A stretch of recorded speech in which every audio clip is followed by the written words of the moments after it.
अगर आप किसी गांव में जाओ और आपको दिखे रात 9 बजे के बाद पूरे घर के दरवाजे बंद हो रहे हैं तो समझ लेना उस गांव में इंसान नहीं बल्कि कुछ और भी ज़िंदा है। और ये गांव की कहानी उस इंसान की है जिसे सिर्फ देख लेना ही श्राप बन जाता है। नमस्कार दोस्तों, आपका फिर से स्वागत है हॉरर वाइफ हिंदी चैनल में। जो मैं ये कहानी सुनाने जा रहा हूँ वो कहीं और नहीं बल्कि मेरे ही गांव पे घटित ये घटना है। इस गांव का नाम था भैरवपुर और इस गांव में सुबह में बिल्कुल सब कुछ नॉर्मल रहता था, जैसे कि बच्चों का खेलना, बूढ़े लोग चबूतरे पे बैठ के पेपर पढ़ते थे, गांव की औरतें कुएं से पानी भरती थी। लेकिन जैसे ही शाम होती थी वैसे ही जैसे पूरे गांव वालों ने सांस को लेना ही भूल गया हो और सभी दरवाजे बंद हो जाते थे। गांव में एकदम सन्नाटा, ना कोई किसी को आवाज़ देता और ना ही कोई पीछे मुड़ के देखता।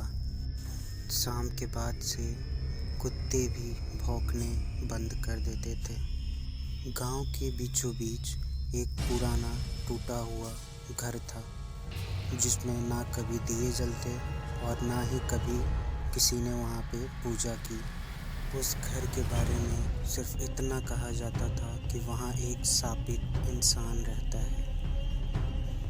मैं नया नया शहर से आया था, ना मुझे कोई डर था और ना ही मैं कहीं जाने आने से डरता था। पर उस रात जो मैंने देखा मेरी रूह कांप उठी। वो आदमी रात के अंधेरे में किनारे पे खड़ा हुआ सिर्फ मुझे ही देखे जा रहा था।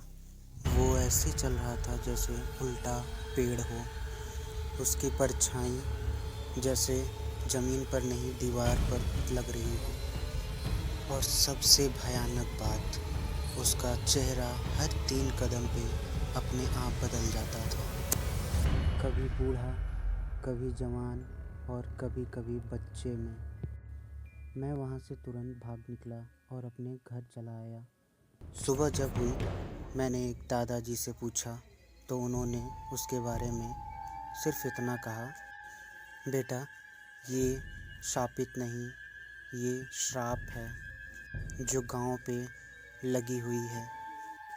हर रात उसके मुंह से आवाज़ आती जैसे कोई रो रहा हो, किसी बूढ़ी औरत की आवाज़ या किसी बच्चे की आवाज़। और जो उसकी आँखों में देख लेता वो भी शापित बन जाता है। फिर या तो वो उसे ले जाता या वो गांव छोड़ के चला जाता। लोग कहते हैं उसके शरीर में सिर्फ मांस है, रूह तो उसकी हर रात बदल जाती है।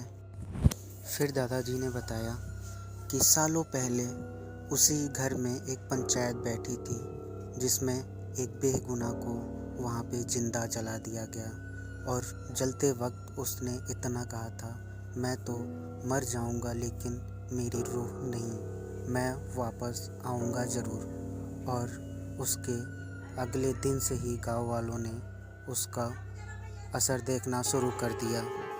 ये सुनने के बाद मेरी रूह कांप गई और मैंने डिसीज़न लिया कि मैं अब ये गांव छोड़कर चला जाऊँगा। उस शाम जैसे ही मैं गांव से निकलने वाला था, आधे रास्ते पे आने के बाद मुझे किसी ने आवाज़ दिया और जब मैंने पीछे मुड़ के देखा तो मेरे हाथ पैर एकदम सुन्न पड़ गए।